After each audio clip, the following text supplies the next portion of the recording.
This is the 5th lesson in the Binary Bits and Bobs unit of work for Year 8. And what we'll look at over the next few moments is how sound is represented in binary. So what I need us to understand is that sound is represented in binary numbers in computer systems. I want us to understand the process of sampling and also understand what digital processing is and how we can apply mathematical calculations on binary values to alter sound.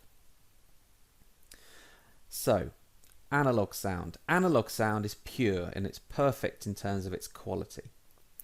Now, if you were to listen to a singer at a concert without a microphone, then the sound that is produced from the singer's voice is pure. It's analog sound. It is sound waves that are generated from the voice box. They move through the air and into our ears.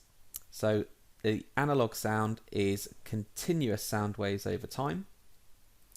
Now, any computer recorded sound isn't pure. It's not real. It's not of perfect quality. And the reason for that is because any sound that we have on a computer, it's been digitized. It's been sampled at set intervals. Now, what is sampling? Well, sampling is where we record snippets of sound at set intervals over and over again very rapidly. We measure the height of sound waves over time, and we record those measurements as a binary number. So whereas analog sound is continuous over time, digitized sound is made up of loads of sound bytes over time. So here in this graph you can see in the background we've got a sound wave which is continuous over time, and then we've got these blue bars that represent the digitized sound, represent the sampling, where we're recording the height of sound waves at set intervals. Let's have a look at that in a bit more detail. So if this sound wave here is analog sound, if a computer was to try and represent this sound, what it would do is it would take a measurement of the height of the wave at a certain point, and it would record that measurement as a binary number. It would then do it again a little moment later, record the height of the wave, and then record it as a binary number, and again and again and again, until it has sampled the entire bit of sound that the computer needs to sample. And what you would have at the end is a string of binary numbers that represent these different measurements of the height of sound waves over time. Now, the good news is that if we sample sound rapidly enough, with small intervals of time between each of the recordings, us humans, they don't really notice much difference. And furthermore, because each sample is digitized, because each sample is recorded as a binary number, which represents a different height of sound wave, it means that with a bit of maths we can alter the binary numbers, we can just change it slightly, and therefore the sound, so that it sounds slightly different. In other words, we can add special effects to sound. Okay, a true or false question. On Doctor Who, the Dalek characters are played by real Daleks. Well, of course, that is false. But how do we get special effects? How do we get the special effects team to make those Dalek voices? Well, we're going to have a little look at how to do that now. So what they do is they first of all record an actor speaking the Dalek lines.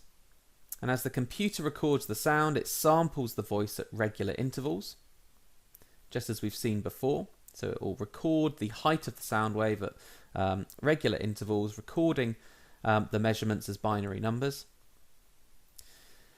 And then the special effects team, what they'll do is they will apply a little bit of maths to those binary numbers to alter the sound. And the result, of course, will be the voice of the Dalek. So let's have a look to see how we can do some digital processing ourselves. So here I'm in a program called Audacity, and I have recorded my voice saying a Dalek joke. I haven't particularly tried to put on a Dalek accent. Of course, my voice box won't allow me to do that. But let's just listen to that sound. You are superior in only one respect. You are better at dying. Okay, a pretty terrible Dalek joke there. Now, before I do any digital processing on this sound file to sound like a Dalek, make it sound like a Dalek, if we just zoom in, I just want to show you the idea of sampling. Now, it looks like this is a normal sound wave. It seems quite curvy, but if I zoom in and in and in, you can start to see that actually the sound wave is made up of lots of little dots, and each of those dots represents a sample. It represents a measurement of sound, the height of the sound wave at regular intervals. So that is sampling. This is definitely a digital sound file, and you can see that here. Now let's just zoom out again, and let's see if we can apply some maths to process this sound. So I'm going to highlight the sound file. I'm going to go to Tools, and I'm going to go down to Nyquist Prompt.